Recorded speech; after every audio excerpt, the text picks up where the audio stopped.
Dear student, class 7th, chapter 17, science, forest our lifeline. Forest हमारी क्या है, जीवन रेखा कहलाते हैं. इसको आपको रीडिंग आपको करनी है, मैं इसकी समरी आपको समझाऊंगी.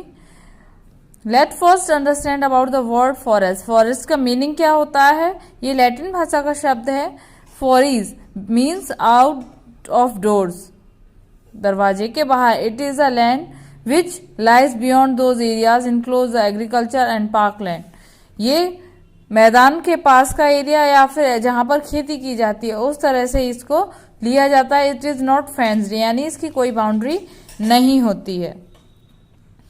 इनको जो हमारे फॉरेस्ट हैं ये ने ग्रीन लंग्स या फिर वाटर प्यूरिफाइंग सिस्टम भी कहा जाता है हमारी नेचर का, क्योंकि ये हमारे लिए सबसे ज्यादा जरूरी चीज है. इसके बिना हम जीवित नहीं रह सकते.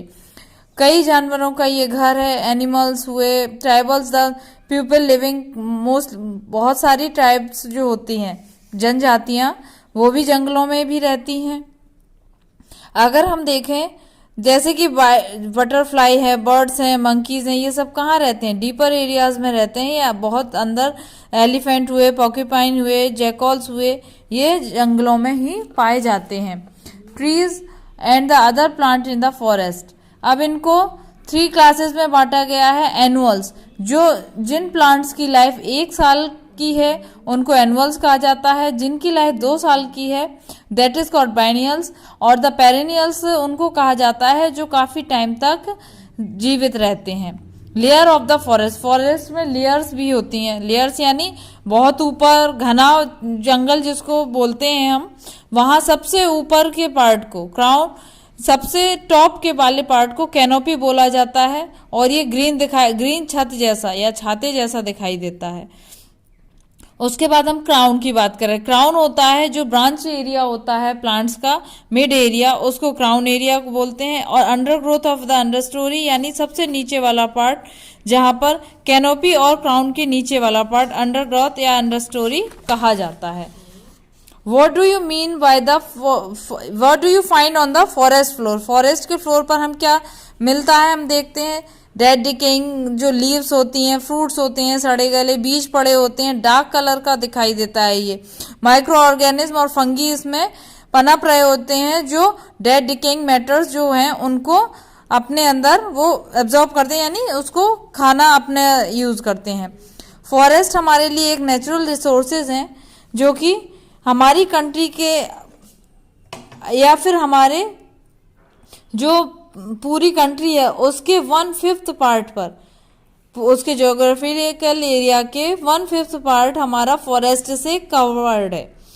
Important component of the our environment, trees and dominate in the forest. Shrubs, herbs are also present in. Shrubs, herbs सारी चीजें ही आती हैं. और इसमें माइक्रो ऑर्गेनिज्म, और फॉरेस्ट में माइक्रो ऑर्गेनिज्म, प्लांट्स, एनिमल सारे ही पाए जाते हैं. अब हम बात करेंगे यूजेस ऑफ फॉरेस्ट. फॉरेस्ट का यूज क्या है? Main source of food to all the living beings as the plants are the producers. Food help the bringing good rain. Forest help in bringing good rainfall. Forest से ही बहुत अच्छी बारिश आती है, क्योंकि ये हवाओं को अपनी तरफ लेकर आते हैं. बादल आते हैं तभी तो बारिश होगी, और इनसे इवेपोरेशन भी अच्छा होता है जिससे बादल बनते हैं. क्लाउड, दे ऑल्सो प्रोवाइड हमें would, cloth, fuel, shelter, medicine, paper, बहुत सारी ऐसी चीजें हैं जिनके लिए हम सिर्फ प्लांट्स पर ही डिपेंड करते हैं. और ये अपने अर्थ टेम्परेचर को भी रेगुलेट किए रहते हैं, वाटर साइकिल को बनाए रहते हैं, वाटर प्यूरिफाई भी करते रहते हैं, सॉइल को जड़ों से पकड़े रहते हैं ताकि उनका इरोजन ना हो, बैलेंस बनाए रहते हैं. ये CO2 और कार्बन डाइऑक्साइड और ऑक्सीजन में. Plants release oxygen, CO2 during the day, process the photosynthesis, they provide home protection to wild life. Wild life को प्रोटेक्शन प्रोवाइड करते हैं. वाटर टेबल को रिचार्ज करते हैं, इससे हमें वेजिटेबल्स मिलती हैं, serial, pulses, fruit, pineapple, beverages, spices, oil seeds, clothing, medicine. ये सारी चीजें हमें किससे मिलती हैं? Perfumes, timber, would, fuel, rubber, paper, ये सारी चीजें हमें किससे मिलती हैं? फॉरेस्ट से मिलती हैं हमें. अदर यूजेस, और क्या यूजेस हैं इसके? Certain plants legumes the enrich soil fertility, soil fertility बढ़ाते हैं कुछ प्लांट्स।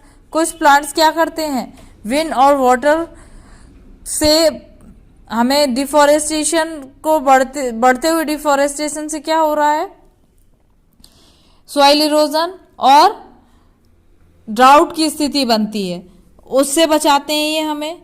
अब हम बात करेंगे interdepend amongst the living organism, एक दूसरे में कैसे इंटरडिपेंड्स है। प्लांट्स हमारे प्रोड्यूसर्स कहे जाते हैं, कंज्यूमर्स यानी हम लोग जो हम प्लांट्स पर डिपेंड करते हैं। अब हम बात करेंगे डिकम्पोजर्स की।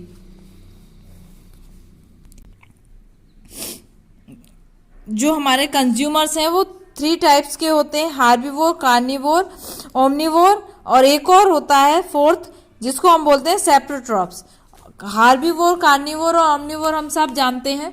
सेप्रोट्रॉप्स कौन से होते हैं? सेप्रोट्रॉप्स होते हैं जो ऑर्गेनिज्म डेड और डिकेड प्लांट्स और एनिमल्स पर डिपेंड कहलाते हैं। मशरूम्स, ईस्ट, बैक्टीरियाज, ये सब क्या होते हैं, सेप्रोफाइट्स होते हैं। डिकम्पोजर्स जो इन पर डिपेंड करते हैं और जो क्या करते हैं, maintaining the supply nutrient growing of the plant, that is called decomposers. Food chain, food chain क्या होती है? फूड चेन यानी हम एक दूसरे पर इंटरडिपेंड हैं। जैसे कि ग्रास को ग्रासहोपर खाएगा, ग्रासहोपर को फ्रॉग, फ्रॉग को स्नेक, स्नेक को हॉक, ये फूड चेन है सारी। अगर इसमें से एक भी हम निकाल दें तो क्या होगा, दूसरे की मात्रा बढ़ जाएगी और फूड चेन बिगड़ जाएगी, या फूड वेब भी कहते हैं इसको। बैलेंस इन नेचर, नेचर में बैलेंस किसकी वजह से है? इसी फूड चेन की वजह से। अगर इसमें से एक भी प्लांट हम निकाल दें तो स्नेल कैसे जीवित रहेगी, स्नेल को हम निकाल दें तो बर्ड कैसे जीवित रहेगी, बर्ड को हम निकाल दें तो हॉक क्या अपना भोजन किसे बनाएगा। इसी तरह से क्या है, अगर इसमें से हम एक भी निकालते हैं तो ये बैलेंस बिगड़ जाएगा। इसी वजह से हमारा एनवायरनमेंट इम्बैलेंस हो जाएगा और जो हमारे लिए प्रॉब्लम क्रिएट कर सकता है। Animals gate their food from plants, animals अपने फूड के लिए टोटली प्लांट्स पर ही डिपेंड करते हैं। एनिमल्स को उनसे क्या क्या मिलता है? शेल्टर मिलता है, प्रोटेक्शन मिलता है, ऑक्सीजन मिलता है, और ये पॉलिनेशन में काम आते हैं। फॉर सीड डिस्पर्सल में वर्क करते हैं animals. Forest have been cut, forest काटे किस लिए जाते हैं? फॉरेस्ट हाउसिंग के लिए, बढ़ती हुई पॉपुलेशन की वजह से। पॉपुलेशन बढ़ेगी तो खाने की जरूरत होगी, इसलिए एग्रीकल्चर पर्पज से भी काटे जाते हैं। ट्रांसपोर्ट फैसिलिटी बढ़ाने के लिए भी इनको काटा जाता है, और इंडस्ट्रीज, बड़ी बड़ी इंडस्ट्रीज के लिए भी काफ़ी स्पेस चाहिए होता है, जिसकी वजह से इनको काटा जाता है। अगर इनको ऐसे ही काटते रहे तो ये क्या बढ़ेगा, हमारा अर्थ का टेम्परेचर बढ़ता है, जिसको हम ग्लोबल वार्मिंग बोलते हैं। और एफॉरेस्टेशन बहुत ज़रूरी है। अगर हम प्लांट ज़्यादा से ज़्यादा लगाएंगे तो हमारा जो एनवायरनमेंट में बैड इफेक्ट हैं वो खत्म हो जाएंगे, और ताकि हम अब खुली हवा में सांस ले सकेंगे। अब इस चैप्टर की एक्सरसाइज, क्वेश्चन आंसर सब लर्न करेंगे। Thank you.